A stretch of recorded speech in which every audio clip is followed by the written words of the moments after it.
Oh, it's not the song that I wanted. Just 2 seconds, because I just feel that it's so apt for right now. Is there anybody singing it? That was Burning Down the School. Oh, hang on a minute. We've got the Simpsons version. Shall we go?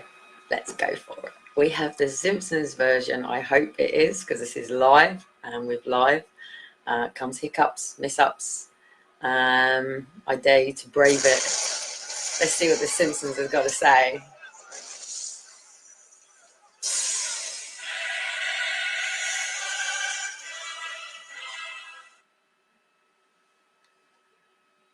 Oh, my signal's really shit. It's just come out. So anyway, the Simpsons might come on in the background. I'm just going to move where it's light. But glory, glory, hallelujah. The teacher hit me with a ruler.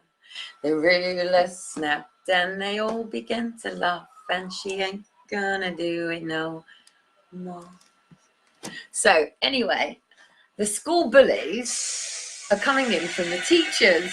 What's the Simpsons going to say? I'm just getting up because it's too dark down here. I've got a video on in the background because I just want to do something in a minute, because the trolls are back in town. The trolls. Oh, I love it. It means we're closer and closer and closer to the goal, guys. Listen to the Simpsons for a minute if you can hear it.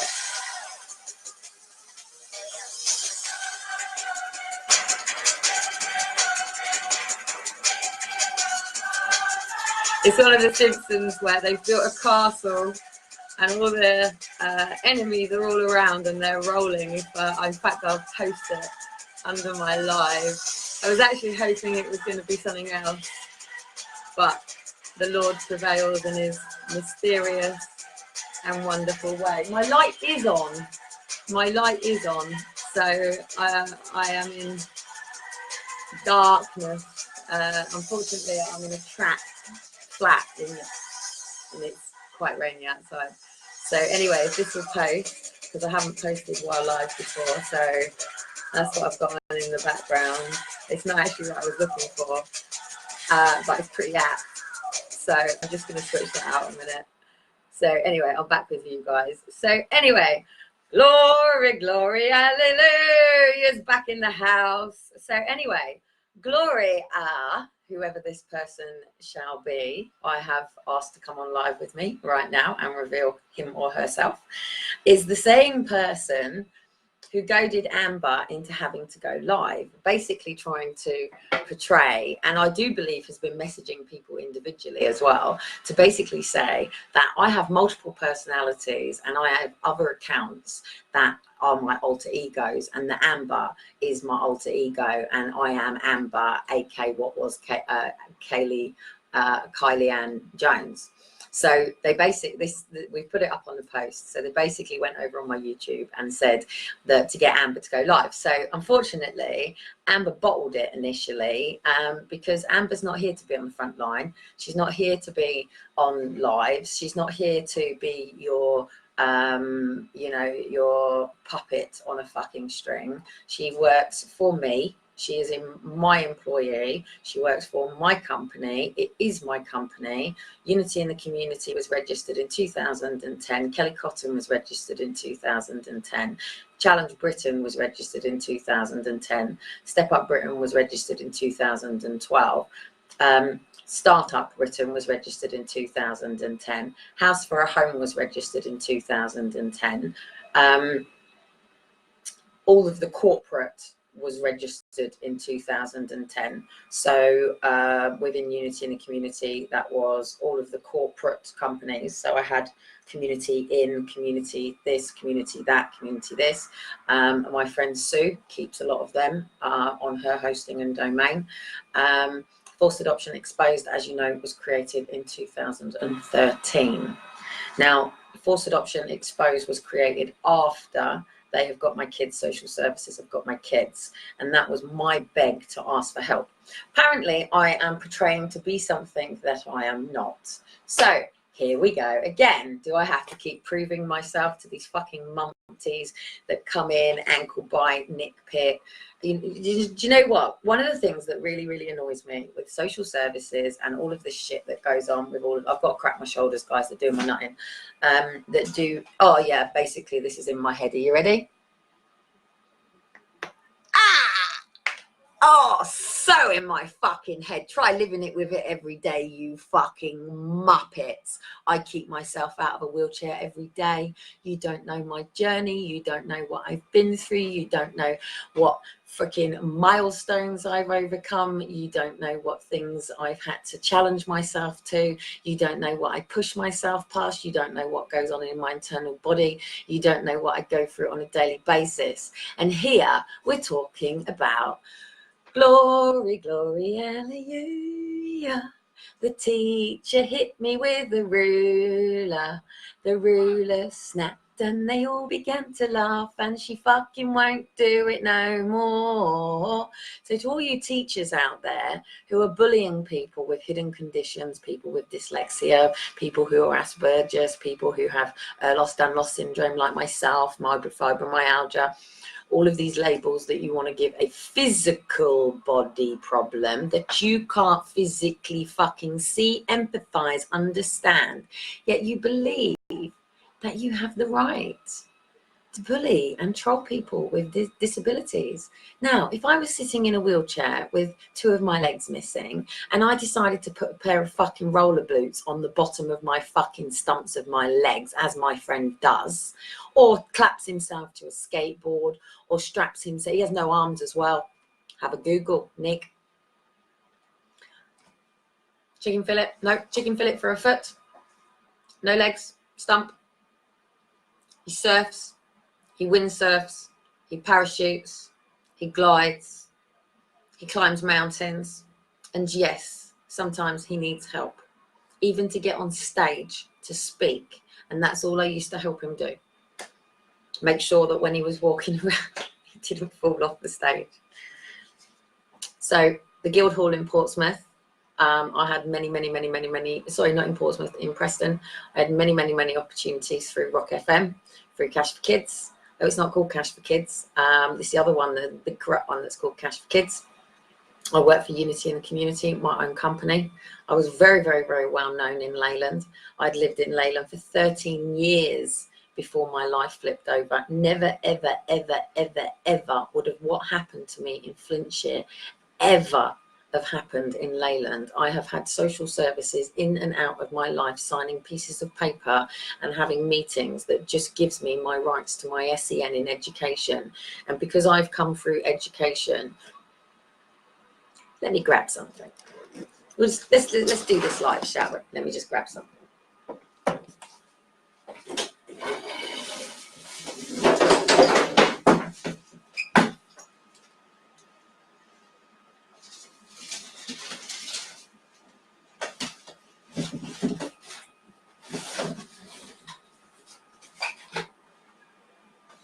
Wrong one.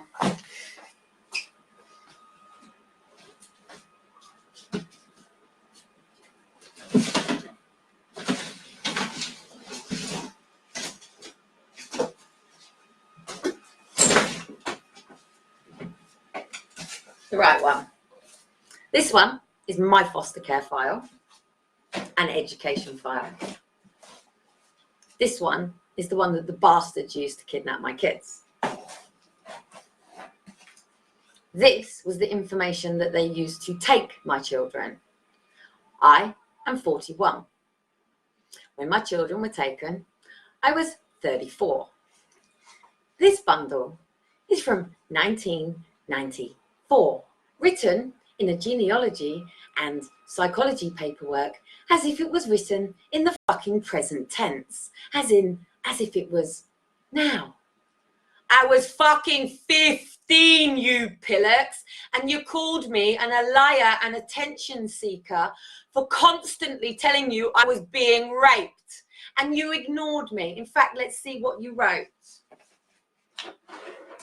Kellie is an attractive, sorry, I can even regurgitate these words. I'll find it for you. It might actually be one of the ones that I keep in my bag as well, because let's double check. Okay. in front paper. Let me tell you what the sentence is somewhere. Said to a 15-year-old girl on paperwork, Kelly is attractive in a street corner kind of way. Do not believe her lies. Believed to be sexually active. It has lived with me all my life. This here is basically a contact sheet that goes between social workers. Whenever I tell you to do a SARS, it's because I want you to get these. Yeah, you want the deep, deep, deep, deep paperwork. This is a SARS paperwork. They were able to get my paperwork all their many years back. And that's what held my court case off. Literally, they took my children on the 13th of December, 2012, right? I was arrested in the 31st of January, 2013. And it took until May 18th to do their freedom of request.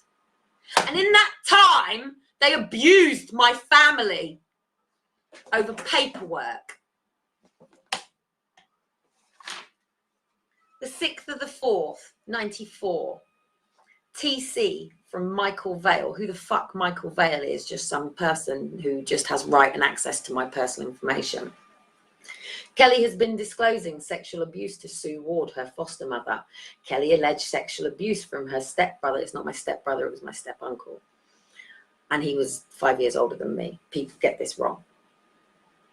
When she was 7 years old. The offence was a long time ago. There is no current abuse. Therefore, if the foster parent can contain the situation until Deborah reappears, this would be favourable.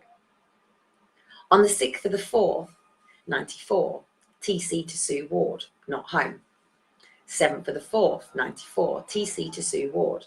She can cope until Deborah returns. So it's already been 2 days while I've been left contained.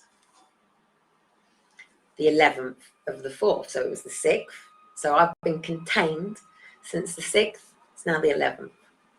TC to Sue Ward. Appointment tomorrow. Problem will hold till then. Sue explains that Kelly is extremely erratic. Mood swings are extreme.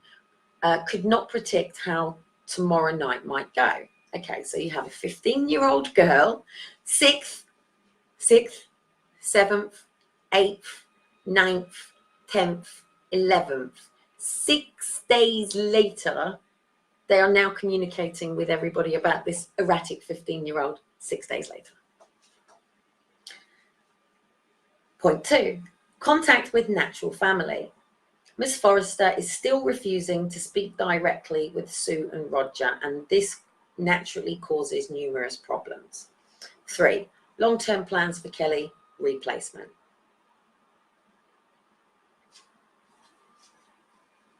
Nobody's talking to me as a child. Everybody's making assumptions. Everybody's having meetings. I, as a child in foster care, are invisible. Let me explain to you about going into foster care. Okay.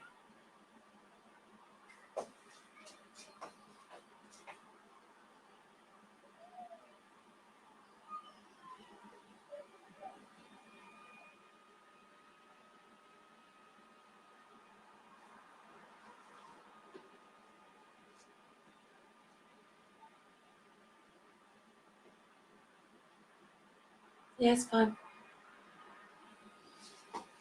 And you can be sat like that for hours in a waiting room, right? While everybody is ringing around, going on lunch, trying to find you a foster care placement. And literally, I sat from, in fact, on Friday that I was first walked through the door and learnt about this people called social services, and that I couldn't go home anymore. I would end up killing my mum. I was at the point that if my mum touched me again, I was going to really hurt her, and I'd just hit her for the first time. I hit her back. You know, so rather than go through what I did, I actually hit my mum, and I was 15 and I walked out, and I went to my boyfriend's mum's and said, if my mum lays one more finger on me, I'm going to hurt her, and I can't do that. And I would literally walked into social services and I said, if my mum lays one more finger on me, I'm going to hurt my mum. I've just hit her, and I don't ever want to do it again. So I literally waited, and then they told me to come back. So they actually told me to go on the streets over the weekend. And that's where this quote comes in. So it's in here somewhere else. So I actually want to talk about living with a hidden condition and the bullying that people get from school, because I'm being bullied at the moment. And Gloria, I don't know what Gloria's issue is, and I've told Gloria that I've come live. I've offered Gloria, him or her, because it's somebody under a fake account, to have the opportunity to come on here and reveal yourself, because if you're going to actually troll and bully me, I'll suggest you do it face to face with me. I'm a very calm, easy, rational person, but if you threaten, bully or intimidate me, I'll go for your throat within 2 seconds, and I'm capable of ripping it out, and I don't mind doing so if I feel that you are putting me or my family in jeopardy. The police know it. It's renowned. Social know it. Pretty much everybody knows it. She is a peaceful, peaceful, peaceful, peaceful woman. But if you put her family under any threat, the woman has been raped, the woman has been abused, she has been beaten, she has been locked in cupboards, she has had 6 people on her, and she goes into fight and flight, and her amygdala is in trauma. And since my kids are taken, people know I am in trauma. In my psychology reports, it states that Kellie, don't forget, I don't have parents, okay? So I don't have parents that whenever the shit hits the fan, or even I've got something to celebrate, I might hit a raw nerve here. But, you know, even for my graduation, I had to actually ring my dad, who had known 3 years prior what this date was, that if you don't get work time off work, Dad, and if you are not here, you will never, ever see me again. Do you understand? My mum didn't come. My dad actually managed to pick my brother up and turn up, and then he had to go back to work. Unfortunately, my dad has always been somebody who for 7 days a week, 7 days in and out, has had to work because he had a daughter. And literally from being a kid, he has literally worked every day to support the baby that he brought into the world. He took up his responsibility, and not only did my dad not just do that, that when, you know, from the age of 3, my dad raised me. You know, I didn't live with my mum, I lived with my dad, and my dad raised me with my ex-stepmom. So, you know, I was a daughter raised by a father. So if people think you're coming up against somebody who's had Nancy Pantsy mothering and stuff like that, I've had none of that, mate. I was taught, my dad said, if anybody hits you, you warn them. If they hit you again, you warn them that you are physically licensed to kill. I used to have a grading thing in the back that used to state that I had to abide by certain boundaries if I ever ended up in conflict. And I signed a declaration for my whole life to do this. And that was, and then my dad said, and if they do it again, you just knock them out and tell you I warned you. Simple as that. My mum used to say, if anybody hits you, you hit them back. My stepdad, my second stepdad, used to say, if anybody hits you, you turn the other cheek. My nan, God bless her, used to say, if anybody hits you, you ready? You stand there, and you put your hands in your back pocket, you get off your balance on your feet, and you take it, and you let them knock you right off, clean off your feet, and only ever intervene if they come in with a leg and take them down with the leg. You just let them do it. She said, then get the evidence. And then when they're on their own, and you've got them on their own without anybody around, you lever the fucking shit out of them, and you let them come back into school the next day, and you say, well, sorry, I was at netball last night, it's got nothing to do with me. And that's it. I quite liked my nan's way of dealing with things. However, when I got to Ash Manor School, I ended up on the window ledge, and we ended up with fire brigade and everything because I attempted to commit suicide at school. Was it a suicide attempt? It wasn't a suicide attempt. I was trying to get the head teacher, deputy head teacher, to not ring my mum. I was being bullied by kids at school. I could rest her peace, Sarah Thompson. She's dead now. She's died as a brain tumor. Her sister recently contacted me when I came public just to say sorry for everything that her sister did to me. And we were actually best friends, and it ended up just over a situation where she got involved with a lad who was taking drugs, taking like pills and stuff. And it was at the time of Leah Betts, and they were trying to get me together with this lad that she was with. And I didn't like the environment that she was going in. And it was like, we were going into like bed sits, and we were only like 14, 15. And he was an older lad, and they were like pill popping out of their head. And we used to play blackjack on the park in Ash Manor in Ash. And I'm quite a cool blackjack player, by the way. Ponching, what do I play? He had a really, really, really nasty on this thing, and I remember giving him loads of water and stuff like that. But they were trying to bully me into taking drugs. And at that time, my mum was also starting to be aware, and I was actually telling my mum about this situation. I've always been very open and transparent with my mum. I've always been able to talk about sex with my mum. I've always been able to talk whatever I want, periods, whatever. I've always had a friend relationship with my mum, until even when I came out about some of the things that were going on, that I had been trying to tell people, but I didn't necessarily know it was wrong, because I don't really know a life where it hasn't happened. Because I'm sure literally from like 3, you know, with knickers and nappies, and that I was being touched and played with. I don't ever not remember this not happening. I can even actually, there's a photograph that I have from my timeline, and I remember them red shoes. I remember looking at them red shoes, and I can very much relate to the first time that I started to bleed and things like that, and red shoes and stuff like that. So I can remember little fragmented things. So when people want to say Kellie's fragmented, yes, I am. As are all of us fragmented.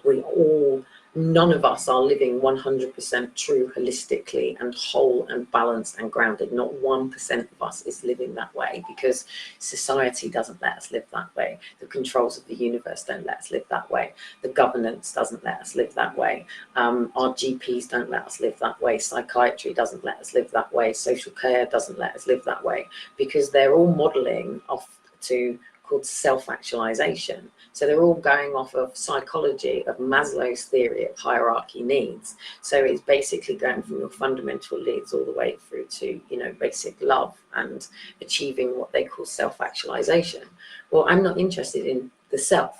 I'm interested in a bigger picture. I'm not interested in our human rights. I'm interested in our spiritual rights, because psychology cannot measure how somebody deals with their own trauma. And unless you know somebody's full story, what they've been through, how they've overcome stuff, how they've dealt with things, you can't necessarily say how somebody will deal with it. Now, based on my stuff here, again, you know, it goes on to the 22nd. For those of you just coming in, I'm reading a contact form for when I was in foster care myself. So again, you know, the incident is on the 6th of the 4th, 94. And again, they're still talking about it, 22nd of the 4th. Visit to Kellie and placement, finally. So 6th, I can't remember. So full day, because it's a full day. So 6th, 7th, 8th, 9th, 10th, 11th, 12th, 13th, 14th, 15th, 16th, 17th, 18th, 19th, 20th, 21st, 22. So 17 days it takes for a social worker to come and visit me in foster care after I've disclosed being raped. For 16 days. That hasn't changed now. That hasn't changed now. And the amount of people's hands that's touched. I initially spoke with Sue, who felt that Kellie was being particularly lazy at present. So now the hidden condition starts coming in, okay? She claims that Kellie doesn't get up most days until 11 a.m. and does nothing around the house. This is apparently a constant bone of contention. By the way, we had chores. And what I used to actually go mad at is when all the foster care kids used to come home, right? And we used to live in a big house. Okay, I lived in a big house with my foster carers. My foster carers are just up the road, and my foster father is Roger Ward, who won social worker of the year that I didn't go. And Sue actually teaches social care here at the college, here at Highbeds College. How I feel about them, I don't know. They don't want to go public, but I've said their names. And if they want to allow this stuff to carry on and allow my family to go through this, then their name's in the book anyway. So, yeah, we had chores. So basically, all the foster care kids come home. So there was me, John, Louise, and a couple of other stragglers that were in and out. And then they had their own 3 kids. One is a fundraiser at the hospital where I gave birth. And works for, funny enough, works for MI5 as a consultant, and the other one works for the army.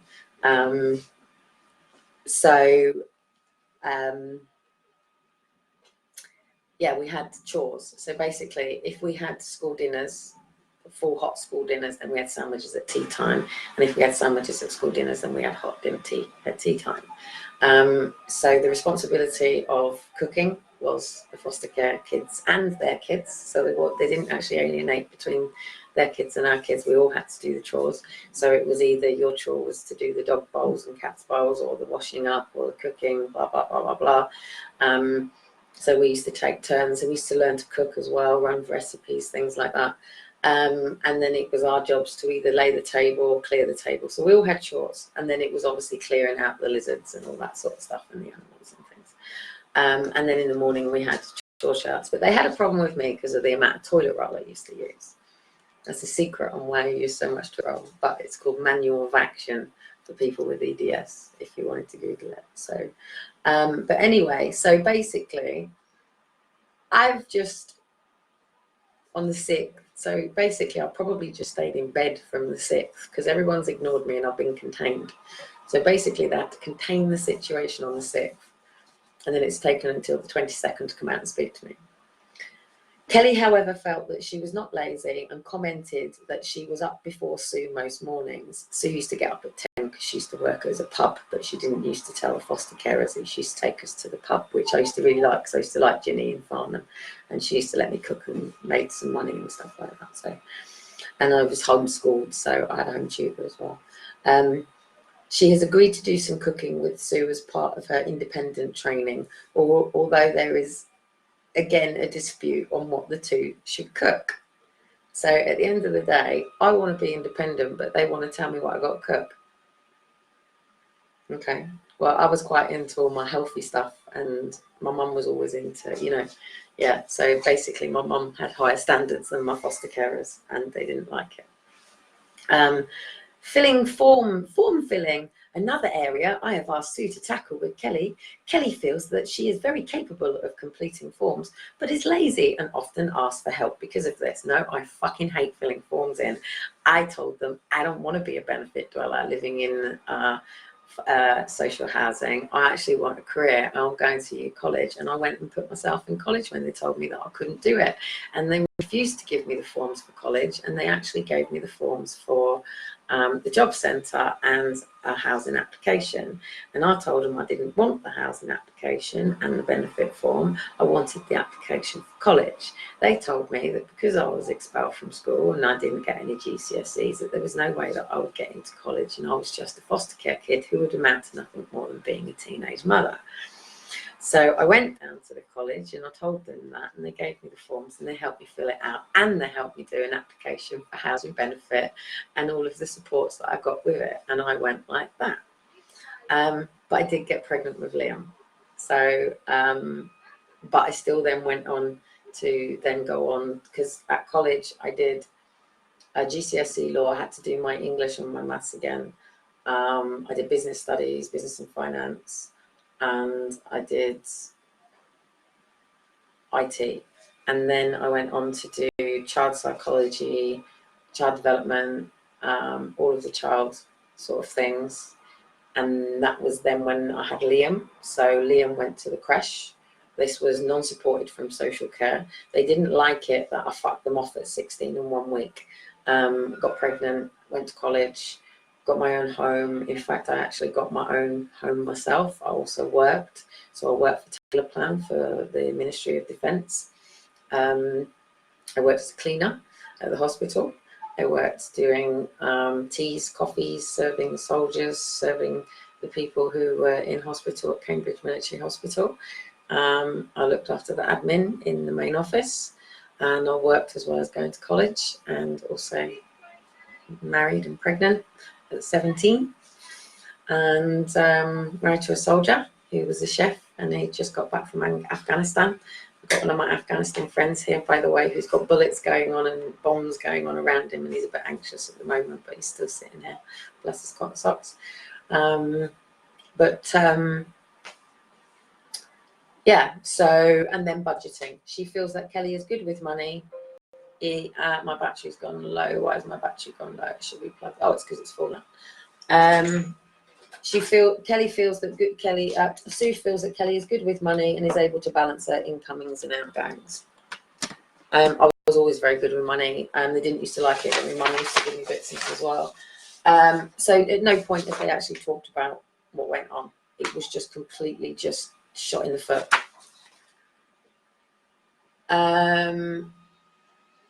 Here we go. Here is the assessment for my termination.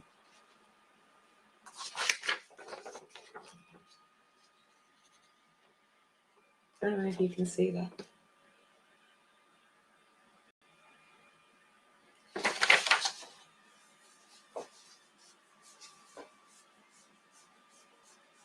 It's a very raw time for me at the moment, by the way. On the 3rd of June, 94, TC to SA, Virginia. Supported lodgings, don't take children. Would take Kellie into lodgings, would cost £204 plus 55 management fees, then additional charge for the baby. If Kellie doesn't want family setup recommended. Then there was the Finch Road project, which currently had 2 vacancies. And then there was the Pilgrim Housing Association. They discussed with Deborah Hale, which was my social worker. She's actually a very senior social worker. I'm going to pay her a visit very soon. I've referred her to both of the above and asked Sue Ward to take Kellie for a visit. They never ever took me for a visit. Deborah will talk to Mum, RE Housing. Will encourage Kellie to look for somewhere. So I'm 15 and I'm having to look for my own home. They stopped me working because prior to being taken into foster care, I worked for Freeman Hardy and Willis as a shoe fitter. And I also worked there since I was 13. And I got a very good work ethic, by the way. And I also worked for Bob Potter's restaurants as well. So at weekends, I used to also, and evenings, I also used to be like a waitress for their events and things, especially for the darts and stuff. And I used to look after Bob Potter. I've known Bob Potter for years. I actually had my wedding reception there, and they gave me all free car and everything when I got married to Graham. So I also had my hen night there with my friends that were the Chippendales. You could have a Google if you wanted to. When did I get married? 25th of July, 1998 or 99. So you'll see Chippendales were there the night before my wedding, the day after. Might even be some photographs, who knows. So if Kellie has termination, can apply for SA support lodgings and seek bedsit alone and through Hampshire Bureau. So then on the 6th of the 6th, to finish your project, Kellie has agreed an informal discussion, then formal interview of wants. That's when I was then told that because of the medication that I had been on for the problems with my bowels, because I'd also been going to the doctors talking about my tummy problems, my body problems that my family hadn't listened to for years and years and years, and they had put me onto steroids. And they then told me that these steroids cause clefts, and because I was 15, that I would not be able to cope with the fact that my child would be born with a hole in his mouth and lip, which funny enough my then son Liam was. And they told me that children with cleft die, and they told me that the best decision was for me to have a termination. My mum refused to sign the paperwork, and it was done by the courts, and it was granted that I had a termination.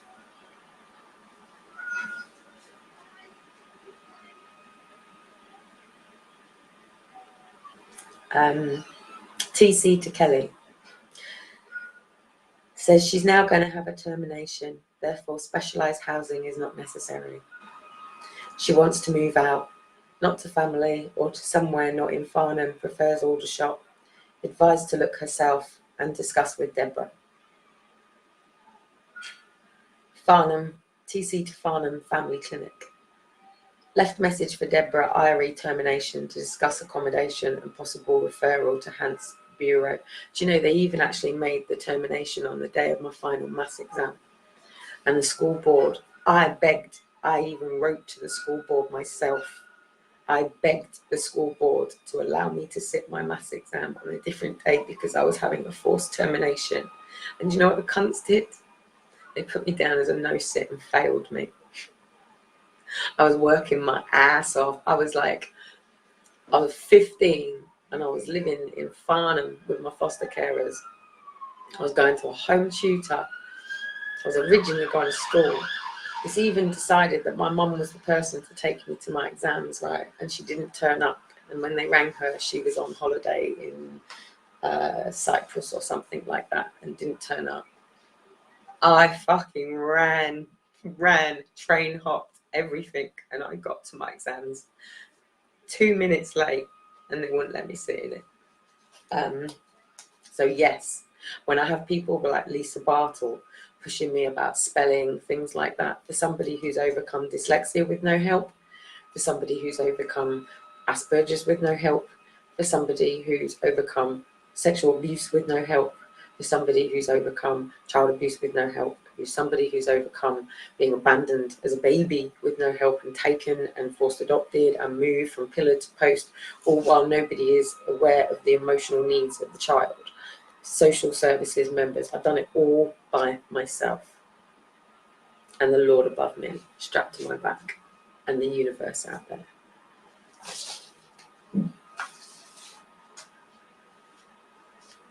Listen to this. This is what they used to take my kids to class me as delusional and what you all call narcissistic. Going back before they knew I was pregnant and going back to before they forced my termination. So on the 22nd of the 4th, 94, Kellie feels worried about her health. At present, she's terribly constipated and she's passed out a couple of times this week. She is to attend the doctors next week. I suggest that she also talks to her GP about contraceptive injections, and I've given her some leaflets. Too late. 13th of May. So this is just before my birthday. Funny enough, 13th of May was also the final time that I've seen Aaron and Faith since in 2013. Kellie to Family Centre. Kellie talked easily about her relationship with Lee and the support that she was able to derive from him. That was my boyfriend from school. We were together for 3 years. She is obviously nervous about her exams and does not feel that she will do terribly well with them. Lee is again being supportive with these. Relationship with foster parent is still unstable. Sue is more of a problem than Roger. Kellie is also experiencing some difficulties with Carl, although that's the one that works for as a consultant for MI5. Although there is nothing she felt that I could bring up with them. We looked at SAS and Kellie identified the sort of accommodation she would ideally like. Kellie spent the rest of the session talking about her health and the problems that she's experiencing with constipation. She has been to see the doctor and she had blood tests done. Kellie reports that she fainted on 2 occasions and is finding the pain difficult to deal with. Kellie was asked by the doctor about her medical history of her family. This then gave the opportunity to talk to her father. Kellie obviously enjoyed this contact, but was reluctant to acknowledge this. He is still apparently waiting for her to contact him in a letter form. and he suggested to her that they will only have contact once she has done this. Kellie will wait to see if she receives a birthday card next week before she makes any more contact. So to you fathers out there, it's Father's Day tomorrow. And your daughter, your son, might just be waiting for that birthday card before they'll even respond to you. That Christmas card. Just that acknowledgement. My dad wanted me to write to him. I didn't know what to write. I haven't seen him since, until I was about 19. Then again, a couple of times. Tomorrow, dads, please take back the bond with your children and write a letter to your children about what is going on. Write a letter to your children from the heart and make sure that it is signed, sealed to them, signed and approved, and you know that it's going to your child, and copy it to every avenue if you have to. Post it online, do a video of it, just get it out there, a message to your child, because there was the heart that was hurting. I just missed my dad. Nobody could understand. That's all I wanted. I just wanted my dad, and everybody was running around. And if you get to the root of my pain, I'm just a little girl with daddy princess syndrome who just wants my real king. Do you know what I mean? And I want my dad around to tell me which men can be in my life and not be in my life, because I know my dad is switched on. So, but anyway, I don't want to bore you, but I think this is really important, because this is what your kids are going through. This is what our kids are going through. Our kids are just a case number. They're not human beings. And the sad thing about that is there might be people around them that want to love them and want to care for them and want to support them, but you will never get into that. That's why they call us narcissists. So if you want to call me a narcissist, yes, I'm a narcissist. Of course I would be a narcissist. Why the fuck would I not have narcissistic wounding? Because of all of this. Why would I not have trust issues? Of course I'm going to have trust issues. But why would the system double abuse somebody like me who's been through child sexual abuse and then as an adult has trust issues and abandonment issues? Of course I do. Why would I not about whether somebody's going to be there tomorrow? Because in my life they're not, or even if they are, they're not in my life because they're enabling and empowering me and inspiring me and blessing who I am and what I stand for. They're in my life because they want to gnaw at me, knock me down, tell me I'm this, tell me I'm that. Do you know, the first time I was ever told that I was highly intelligent was actually the day that the barrister on their side was taking my children, and he said to the judge, "Please, Your Honour, please understand that the level and high intelligence of Miss Cotton, not to be misled by the courts." And I actually was stunned. And I said, because I have lived constantly being told that I'm stupid, I'm thick, I can't spell, I can't read, I can't write, that I'll never amount to anything other than being a teenage mother. And that's all I've lived with. You know, nobody has ever had any vision for me, any dream, any ambition, any hopes, or any, you know, wanting me to achieve anything, and nobody has ever been there to celebrate anything. And anything that I have done that has been worth celebrating, my family have had to crush and knock down, because my mum will even tell you I don't play netball. You know, and I competed for my school for years, and then went off to Peak County and then played for the Army Wives team. So I've even got trophies and things for it. So even my qualifications in netball coaching. But people want to keep telling me about myself.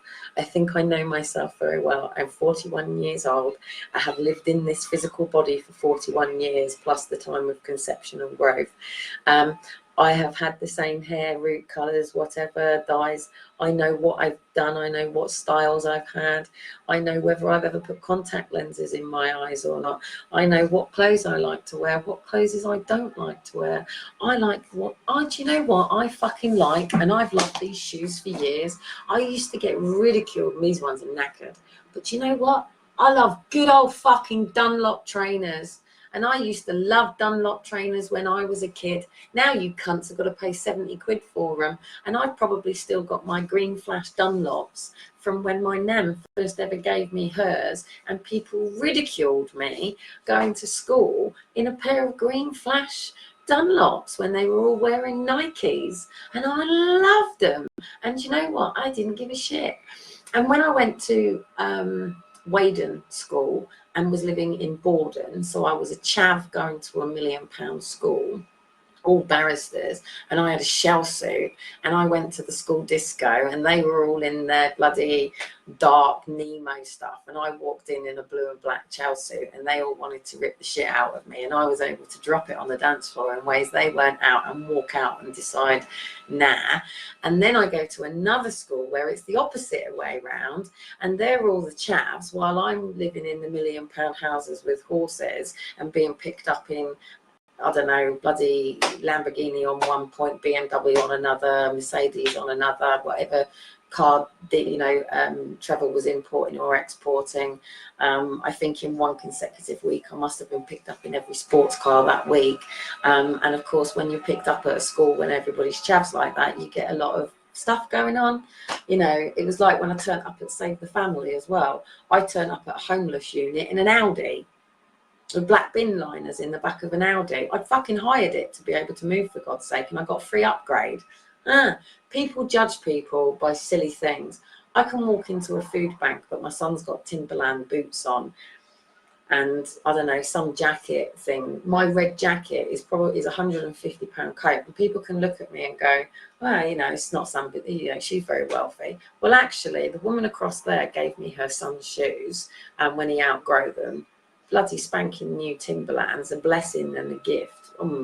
And Dean actually, you know, for Christmas bought a coat, and we got it on the sale for the kids, and he wanted to invest in a decent one in a time when you put a little bit more money into some stuff that he probably couldn't have done at this particular point in our lives.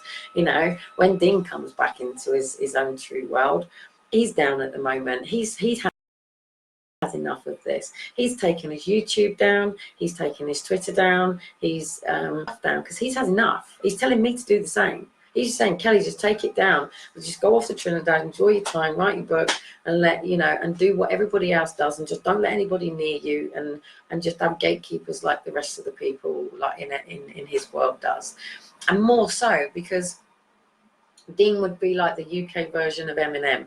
So I would be like the wife of the UK version of Eminem. So, but I'm not the one saying, Daddy, don't leave, don't go. I'm the one saying, Daddy, go. You know, the kids are fine. They're young. They're of an age at the moment that we can't be in that world right now. So you go. I can't be taking the kids off to festivals and tracks. So look, you know, go. For the first 5 years, they'll know, you know, we'll keep it going, blah, blah, blah.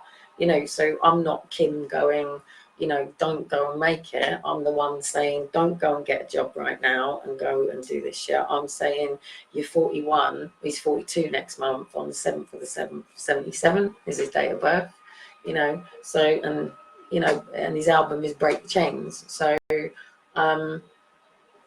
yeah, you know, I'm saying go for it, because both of us have been grounded through the foster care system. We've had kids taken. He's had it happen to him as well. He's been alienated from freaking ridiculous. I mean, the first mum, the dad was a fucking real true gangster and freaking told him, you better fucking leave. Do you know what I mean?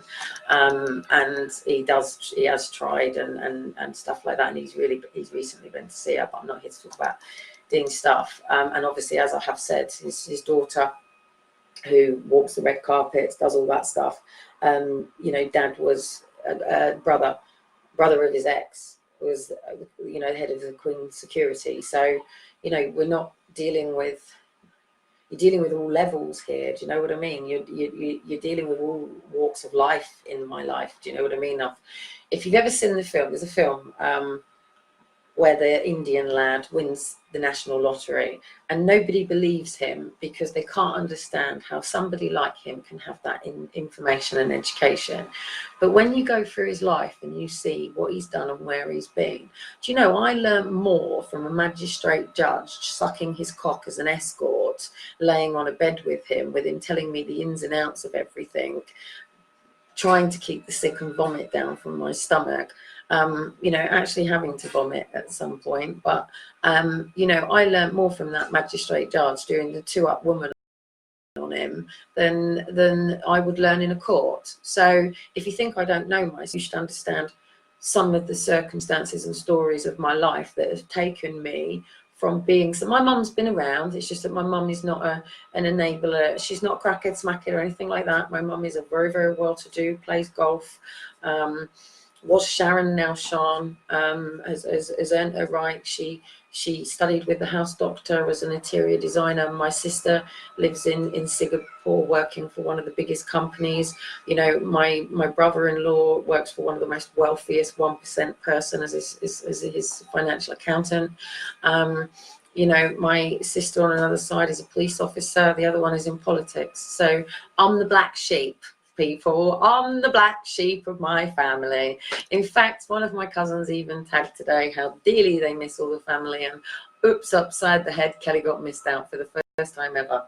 So anyway, as I was saying, and as I've been on here, there is so much more to this. This is why I'm putting it in my book, guys.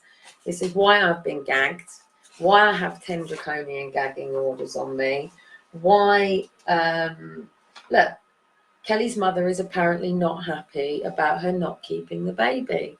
My own mother begged them not to terminate my child.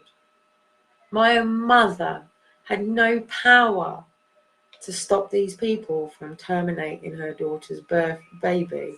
My own mother and father did not have the power to stop people from driving me into a car, taking me to a hospital, sticking an injection in my leg, sweeping my cervix and sucking my baby out from my tummy.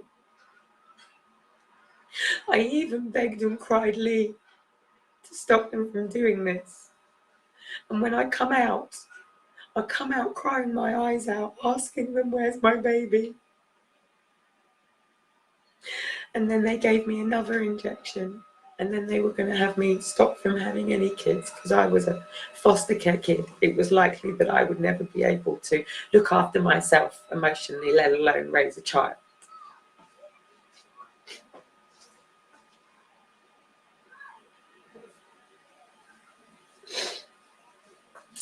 And unfortunately, this historic sweep is happening, that if you were in foster care, this record, which isn't actually even a true reflection of who you are. Where does it talk about the girl who lives in her headphones and listens to her music in her bedroom? Where's the girl that who sat down with her foster carer and all of a sudden, you know, she's getting some counselling and some help for, you know, the things that she's been with, and, you know, lifts to get to her exams, and some compassion and understanding from the teachers, because, you know, there's a forced termination rather than just looking at me as a whore who's got herself knocked up. Now, when my mum was pregnant with me, I can understand kids of my age going through that stereotype. I'm not saying that teenage pregnancy is a gift, but for me it was. My son Liam was a gift to me as a 17-year-old girl. A gift after a year later of the trauma that I went through. Probably today, if I go further in this paperwork, I'll probably find the fact that I'm talking about this today.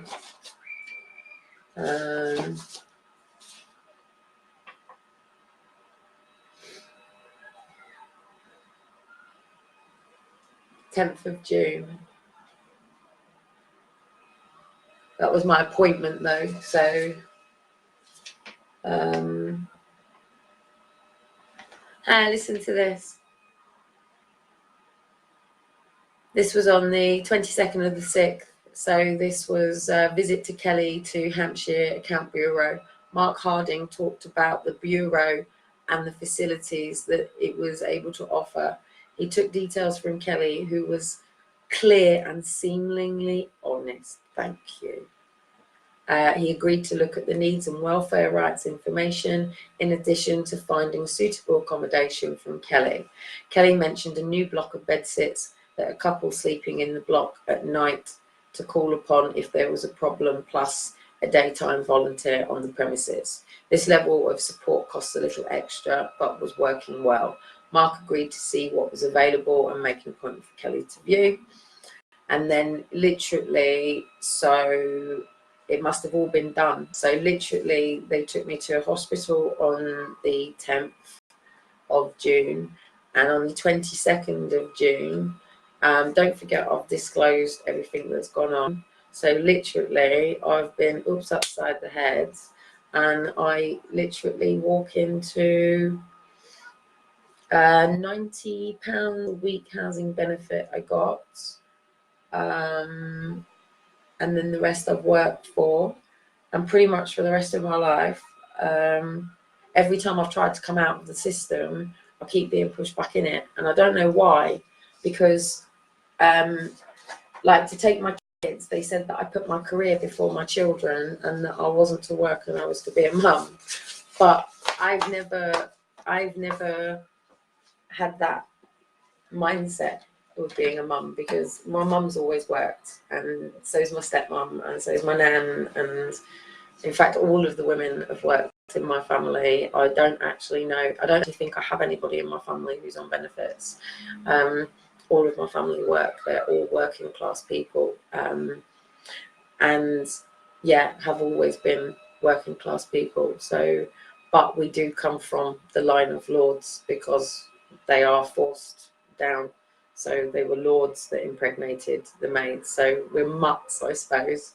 We're Mongols, not Mongols. We're mixed blend. So we would be the lord's father with the maid's mother, and then ostracised, and the lord's going off to have more children, and then we've been buried. And every time we try to come up, they crash us back down. Do you know what I mean? So we're the hidden family that they don't want us, nobody to know about. So his artwork was found recently, actually, my great grandfather's. So yeah, we shall see what happens, because I paint quite a similar picture.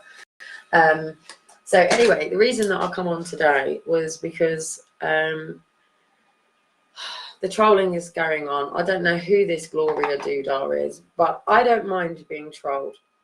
I don't mind, because I'm strong enough to deal with it. What worries me is that there are parents out there that get a lot of hope and a lot of strength and a lot of courage, and I do get inspired by me. I'm not here to inspire people, but if I am, then, you know, and if it's helping you, and if it's helping you to become the person that you're meant to become, besides all of the bullying and everything that they're doing, then yes, you know, okay, a blessing to that role. I'm not your leader, and it seems that half of the battle is people are waiting for me to lead, and I'm not here to lead anybody, because, like, I mean, where do you want me to take you? Simple Simon met a fireman going to the fair. Says simple fireman to the fireman. I mean, where do you want me to take you? Where do you want to follow? Follow. You know, I'm not here to. But where do you want to follow me? Follow me where? I'm not here to lead anybody. I'm just here to tell you to take back your own power. There is a revolution going on. There is a physical war revolution going on, and as much as that has to happen and needs some safety and control within it, the revolution is with yourself. So the revolution is to take back your own heart, mind and soul, and to be who you were meant to be, despite all of these labels and paperwork. The problem is when things are written in stone. So when someone types something, it becomes powerful. Spells. This keeps energy around me. This keeps words. It's why people throw it back in my face. It's why it keeps coming back around. Every time I get asked my medical history, this shit comes back around. My mum has enough of it. People have had enough of it. I mean, my whole foster care file is literally complaints from the head for all of these appointments that never happened, for my lack of you. I mean, listen to this. I don't mind sharing this stuff. So this was the 22nd of the 11th, 93. So this is before all of that. So it's another year before all of that. This is how long they were in my life. This is how long they social. Just don't leave me alone. I can't wait to sell my book and have more money to get out of this system, that they never fucking come near me again. So this was to Penny Rooter, who was the managing social worker, and it was from the child and adult psychiatric. So they've said I've never had psychiatric help before, but I've always had psychiatric and psychologists and everything. Like, come on, I've been in a fucking nut house in Ridgewood for 11 weeks. Do you not think I've got psychiatric help, for fuck's sake? Kellie was brought by her mother. Both made it clear from the outset that they had not wished for the appointment, and that the motivation was other people's, and that they regarded this sort of thing as a total waste of time. I employed the usual tactics of accepting their reluctance, but in defence to the referrer's wishes, the fact that they were actually here suggests that we might try to make use of the time. I met with a bare concealed hostility from the mother and a total stonewalling from the daughter. Sadly, although I can see a great need for some intervention for this emotionally damaged girl, I'm afraid she is at present inaccessible. I think this impression is not too different from the experiences of colleagues who have met the family previously. I very much regret not being able to help Kellie, but the pressure of work there is, one must offer the appointment to those that actually wish to be involved. Now, what annoys me is it was my mum who didn't want to work with the services. Now, when Aaron and Faith were taken, they said it was me that won't work with the services. And I'm going, how can I not work with the services when for the last 13 years in Preston, I've been to university, I've had a SEN, I've worked with adult social services and children's social services in order for me to be enabled and empowered. So if I want roller skates on, mate, these people support me with knee braces. Do you know what I mean? I get to do what I want when I love it. That's what the services is there to do. It's just unfortunately, most of us got fear-mongered. Yes, this is kidnap, it's going wrong, but it is going wrong over something very, very, very stupid. And that is just personal fucking opinion and people's perception and attribution that they make on somebody. AKA people saying somebody with EDS cannot roller skate. Well, I have 3 clinical diagnoses here for EDS that says that I have EDS, and not currently do I have roller skates on, but I do put roller skates on my feet. Therefore, your statement is flawed. That makes you a liar. If you persist with that information when I can present that non-truth with you, and you want to push your intentions onto me, that then means that you're now starting to cross over into perjury. Then that means that then you're crossing over into misfeasance in public office. Once you start to do this, you're looking at 10 years in prison. It's abuse. Bullying is abuse. To take somebody's trauma and pain and make it your own information and do what you want with somebody's personal circumstances is abuse.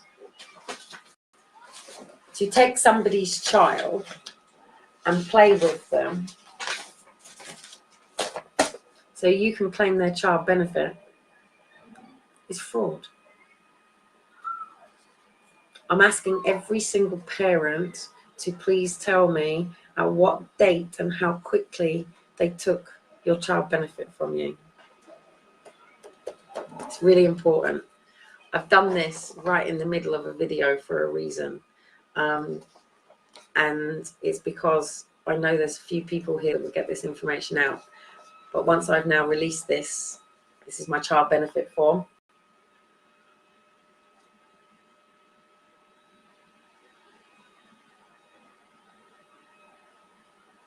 Local authority section.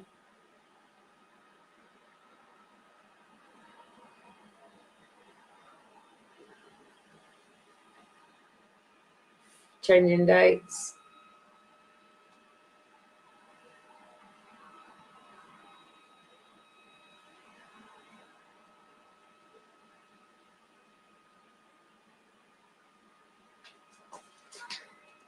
And they kept claiming it until I was 18 as well.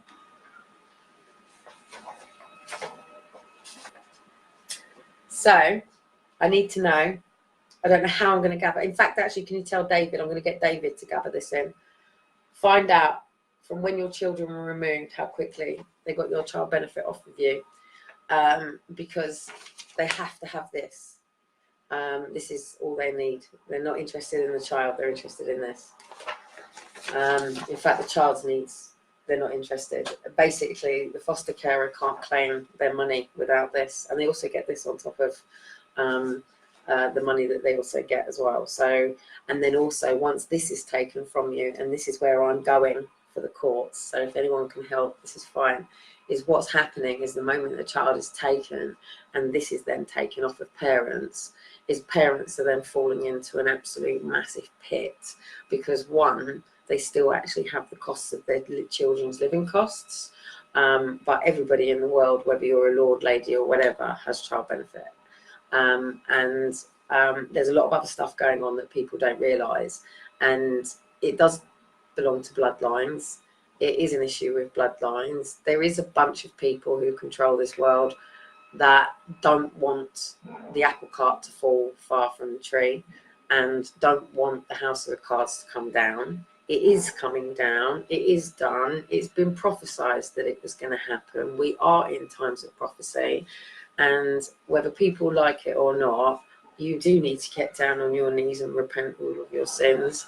You do need to get it out, write it down, get them out. It's not even about repenting. It's about you cleaning your own hands and actually just renewing yourself, because to have shame, to deal with guilt, is really poisoning to your own body. And to actually say sorry to somebody for something that you may or may not have done is actually very washing and very liberating. And it can take a lot of time to have the guts or courage to admit that you're either wrong, or you've said something wrong, or you've done something wrong. But to actually have the courage to say, look, I was a fucking dick, and I said this, and I'm really sorry. Or I really bullied you when you were at school, and I never knew the consequences of what I did. Or even actually, I raped you, and I was like an absolute crazy. I was out on drugs, or I was just a cunt. I've had help, whatever. To actually heal wounds takes for the victim and the perpetrator to come together. And you can't keep children separated from their abusers, because the natural way of dealing with it has a normal karma, and when people come in and intervene with that, then the natural form of karma doesn't come around. And children like me do eventually speak out, and just because abuse goes on within the home, it doesn't mean that we should be removed from our families. I stand here as somebody who has been inflicted to narcissistic abuse and trauma from a mother I love very dearly. My father has never, ever, ever laid a hand. Oh, actually, my dad smacked me once, mate. And I had a frozen ham on my leg. I remember having my dad's handprint. And do you know what? I've never seen my dad cry like a baby so much. It wasn't that sort of environment. But there are environments that children do need to be taken out of. But it then takes, for rather than people messing around with paperwork and forms and the money and all of this, it's people over money. Do you know what I mean? You gotta. I don't charge people to sit down and talk with them. And like, I got my friend over in Afghanistan at the moment, and he's high anxiety, mate, because like there's bombs going off and guards walking around, and it's not cleaned up properly over there. It's cleaned up in a good way, but it's not cleaned up great. And like I said, World War II ended 75 years ago. Yet as an ex-army wife, I've had husbands go out to war zones. So why are my ex-husbands going out to war zones if we're in peace? And they weren't part of the peace treaty, I can assure you that. So, and I've always wanted to work for the United Nations. I've always wanted to go out with the United Nations team, put on my blue jacket and go and work with the United Nations. But because I've been a mother, it's not something that I've been able to do. And if children on the track, and I could go and do that with my children, then I would jump at that chance immediately, and I would raise my children as United Nations, convoys. But the challenge is, it's the United Nations that are doing a lot of the damage, and I have to be careful with these trolls right now. So I please ask people to be very, very careful if you do feel that I'm being bullied, to be careful what you step in on, because I don't know who some of these accounts are.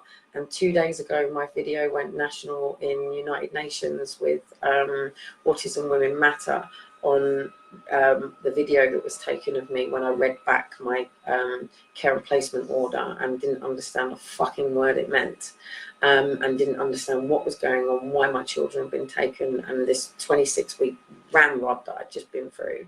I was an emotionless wreck. I didn't know what the fuck I'd done. I just knew that I looked presentable for court, and I'd done a good job for looking presentable for court and trying not to smoke, and that was about it.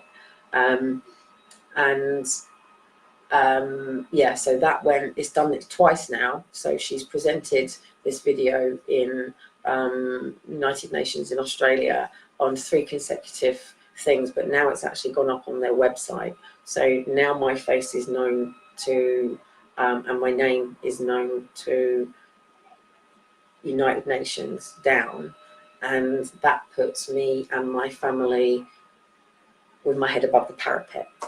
So whenever my head goes above the parapet, I actually have a little bit of a line here, funny enough.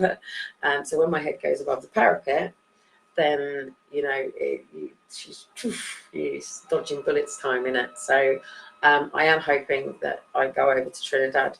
I am wondering whether or not I maybe need to take some security with me, even if they can be available in the area, but not with me at where I am.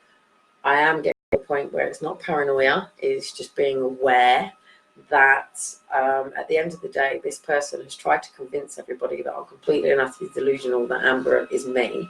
So Amber's actually come up on live at the same time as me.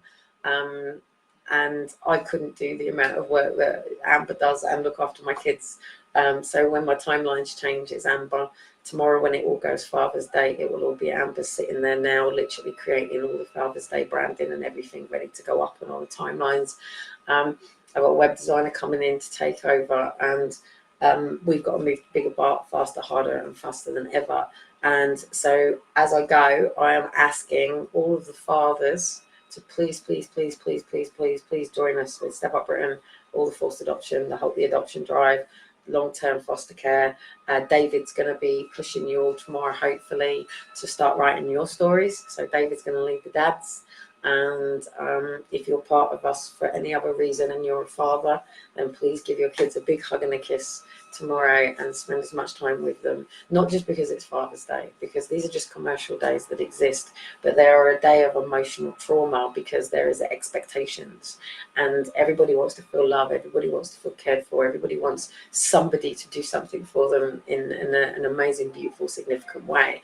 And when you see a whole world doing things, be it Christmas with birthdays, and people don't go that far for you, it can make you feel like you've got a void. So even if you don't care about Father's Day or Mother's Day or Christmases, then today we've been over to the park where they're making Father's Day cards, and we went over where they're doing Father's Day bits. So it's very difficult for children to miss this stuff. So when they're not part of something like this, they start to feel a void, and that trauma can come around without even knowing why it bothers them.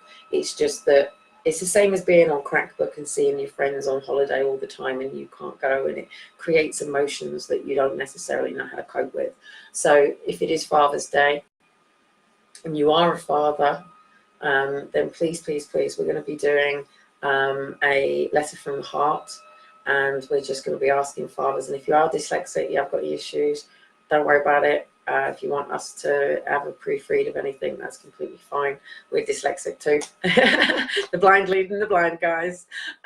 We'll get there one day. Have you seen blind people play football? They'll run rings around you, mate.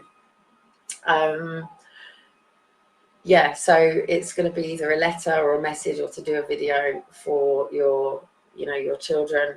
Tell your children, how you feel. Obviously not rant and rave about them. This is purely between you and your kids, or just a personal letter and send it. And have a day where you get a lot of stuff off your chest as well, because I don't think enough people are there for the dads. I think, especially us women, we tend to think that, these burly men that are heroes and our saviors and stuff, that you know, they don't have hard times and they don't get down and things don't get on top of them, and we expect them to be our tower of strength all the time. And a lot of the time, actually, they really need us to be their backbone. Do you know what I mean? And Dean always says to me that behind a successful man is a great woman. And actually, you barely ever see any successful men out there. And a lot of the women say, oh, you know, women's rights and stuff. But you tell me a successful man who doesn't have a successful woman behind him, even if it says a mother or his wife, you know.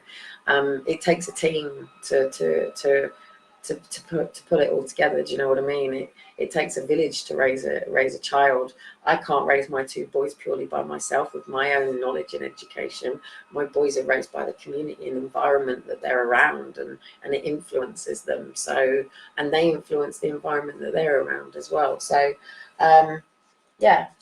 And then last form in the back of the book is the expense form for the foster carers. And that actually was from my stuff. So it's the train tickets, all the stuff for me, anything that she's bought for me. And that was all done on the 21st of the 6th. So I'd actually already left. And then there's a last bit as well. The locality care manager, Children's Act of 1989, the recovery of parent contributions, child, Kellie Avis Forrester, father and mother living, of the above named child is liable to contribute towards the cost of his maintenance and has been assessed to pay at the rate of £25 a week. For the account is now £182 in arrears. I intend to apply for a court for a contribution order to enforce payments. Now to my dad, that's how my dad found out I was in foster care. He was sent a financial assessment to pay maintenance while I was in foster care. So not only did they take my child things off, they also, and to my mum, applied to my mum to basically pay maintenance for me.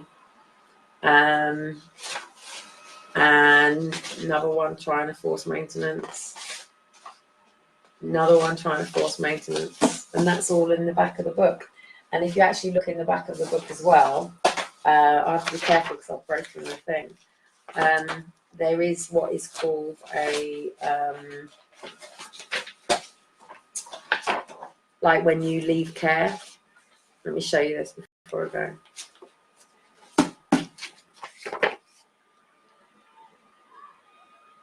It's called Ready to Cope Alone. So it's basically a set of paperwork that they have to go through prior to a foster care leaver going independent. Ready?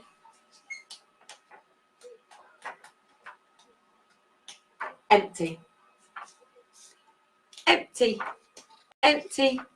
Empty. Empty. Empty. Empty. Empty. Didn't even get done. Because they were just interested in sorting out the funds and the money, and, you know, fuck the child who actually had some emotional trauma that a psychotherapist actually said was so unemotionally available and obtainable, and pretty much since then has got on. Yes, somebody made a statement that it's cheaper to do your own degree than to go for therapy. It's not about that for me. It's about the fact that I have had enough of the way that children in foster care are treated. I created a foster care alumni, by the way, a few years ago, to gather in people like me who are on their own and don't have anyone to celebrate their successes with, because everybody likes to tear the foster care kid down. Everybody likes to tear anyone down, really. Anyone likes to tear anyone down that's doing something good with their lives. I overcome so much adversity every day, and it fucking pisses people off. And it pisses people off because they can't be asked doing it themselves. And I probably will be going on PIP. And the reason that I'll be going on PIP is because I can't work and get the reasonable adjustments that I need as a person with a physical condition without having all of these paperwork wrapped around me. So anyway, today I just wanted to talk about the fact that, look, I just leave it with this. Amber shared a really good article with me. When a child has tummy ache, one child has anxiety, stress, they can't tell you what's going on because they don't have the communication and articulation to sit down with you and say, hey, can we have a coffee? I need a chat. And then the other people around them don't have the tools and skills to respond in the right way. And they'll tell you just got a tummy ache. I've lived with tummy ache pretty much all my life because I have eye anxiety and stress, because there's always somebody around me trying to take my power from me. You can't have my power, it's mine. It's my keys, my life, my destiny, my purpose, you can't be me. You know, you can't do anything that I can do. You can just be you. And there may be things that you're better at me at, and there may be things that I'm better at you at, and there may be things that neither of us can do that somebody else is completely better at. And that's why we have co-symbioticness. That's why we have correlation. That's why I was trying to bring people together to work as a team with no I in the middle. It's you people that have turned me into the icon that you seem to think I am. I haven't created that. You have created that. You have created me as your leader. I have just broken my gag and spoken out and tried to do the best that I can with the fact that people are getting depressed and suicidal, and helping. I just feel like I'm keeping people up, you know, and helping people understand things that I didn't know, and making sure that maybe there's a chance of you saving your child with a piece of knowledge that I maybe didn't get. And you know, and sometimes when you're breadcrumb learning like I'm doing, you do need somebody who's got the full loaf to come along, but I don't need to be banged over the head with it. And like they say, glory, glory, hallelujah, the teacher hit me with a ruler. You ain't hitting me with no rulers no more. And it's as simple as that. You know, my destiny is obviously clearly greater than some other people's, and I'm going to where I need to be. It's not about who I am now that the powers of be have got an issue with. It's about where I'm going, and the position that I will be taking. And if I keep going the way that I go, then the chances are that, you know, I will be the person that they bring in as the consultant for the Families and Education Bill. I will have every right to be able to stand in that room and give my account on the behalf of children that have been neglected through their emotional needs. So if I want to go and put my roller skates on, I'll put my fucking roller skates on. And if you don't like it, don't watch. Turn off my channel, because it is his channel. Turn it off, disconnect, and go and watch something else. Go and badger somebody else. But if you do, and I know you're trolling somebody, I'm the bully keeper, mate, and I'm the one that's going to come along and oops upside the head if you are bullying somebody who can't stand up for themselves. Because people like me stand up for those that can't stand up for themselves until eventually they can, but we're still beside them, we're still behind them until eventually they can oops upside the head and stand their own ground. So I don't like bullies, and I don't feel the need to be bullied. And if people want to constantly play with my trauma, overthrow me with court and judges and polices, bring it on. Because I've now got to the point where my triggers don't be controlled by you. My triggers are controlled by me now. So if you want to be the one who thinks you're pointing the gun at my head, please remember, I always come double armed. So, you know, this is getting really silly now. I'm here to get a lot of stuff off my chest and say how this is not working. This is not working. This no work, eh? Yes, whatever fucking language you want to fucking speak in, it not work. It is broken. The system is broken beyond repair. The UK, it is fucked. Yes, the UK system currently now is completely and utterly fucked. Upside head, fucked. And it's like a restaurant still serving food that has failed its health and safety, and you've got to get your fucking selves out of this system very, very quickly. It does not serve you. It isn't going to help you. It is going to turn around, but the only way that it can turn around is it has to create a whole new system, and we have to have a whole new system for 2020. It's as simple as that. People have to accept change. You have to accept a new system, and I know it is scary. I know it is hard times when you've got to let go of the, you know, one bar and jump to another. I'm not quite sure if you're going to catch. And we're here to bridge the system. We're here to help you overcome the fear to the faith. But it's shit. So you've got to take your power back and be leader of your own life. And the only way you can do that, as I've said, is try and find 5 hobbies. So that is what on Motivating Monday, Amber is going to show you what she's capable of. I want you to find 5 friends and 5 hobbies. And as long as we have all got 5 friends and 5 hobbies, we can all try to live as balanced and grounded as we like. And out of one of them hobbies, I might even sell rollerblades. Do you know what I mean? One of them will give us our payday. That means that we don't have to get up like ants every day and rats every day and hamsters in wheels and all these metaphors that I use. Look at the birds soaring outside my window. Do you know what? Their needs are met. They fly. Sometimes they get broken wings, and sometimes people take them in and help them, and they come back out again and they fly. And yes, there's going to be people that try to peck their heads, and yes, there's going to be people that they probably prey on. But it is the cycle of life, and we just have to become tougher, thicker skins. And if need be, go and check out my friend Scott Alexander, who wrote Rhinoceros Success. So if I call you a lazy cow, now you understand why. And if I say, you know, keep on charging, then you'll know where some of these metaphors come from, because he was the one who wrote the book Rhinoceros Success. Not to be a lazy cow and to become a bit thick-skinned and charge like a rhino. So yeah, Saturday. It's now just gone 3.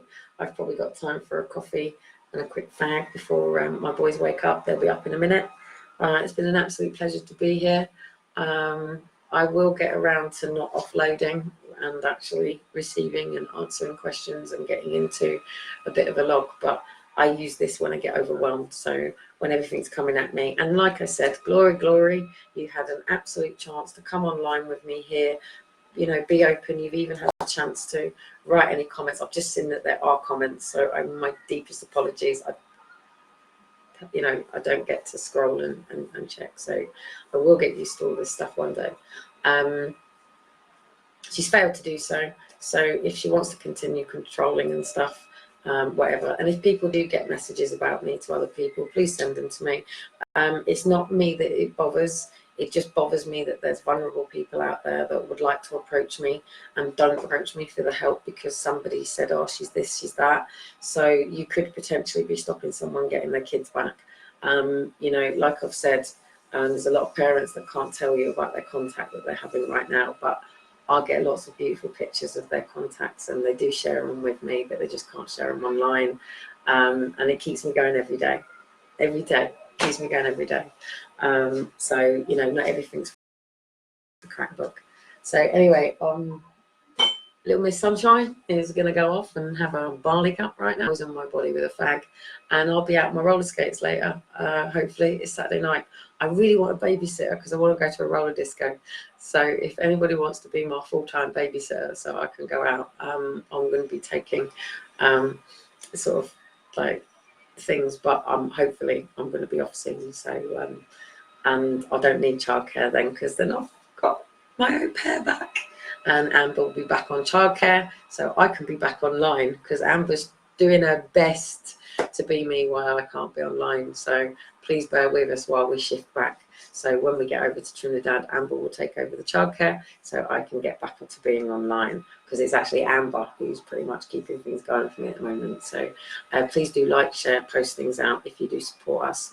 I have to ask all this marketing stuff because Google ranks don't go out if you don't like, prod, share, press a monkey, do whatever it is, and I don't perform like a seal, do you know what I mean? So and to those out there who just like to watch me for the comical sense, then there was an old farmer who sat on a rick teaching the children to play with their hopscotch and marbles from the old days of yonk. There was an old lady who looked like a very nice young lady who walked like a duck. Said she'd invented a new way to re-educate the children on doing their bit. And down at the cowshed, just shoveling up refuge for the farmer whose name it was Hunt. And if you think this song's dirty, you're fucking well wrong. Go clean your minds up, guys. Please, there's children around. Bye.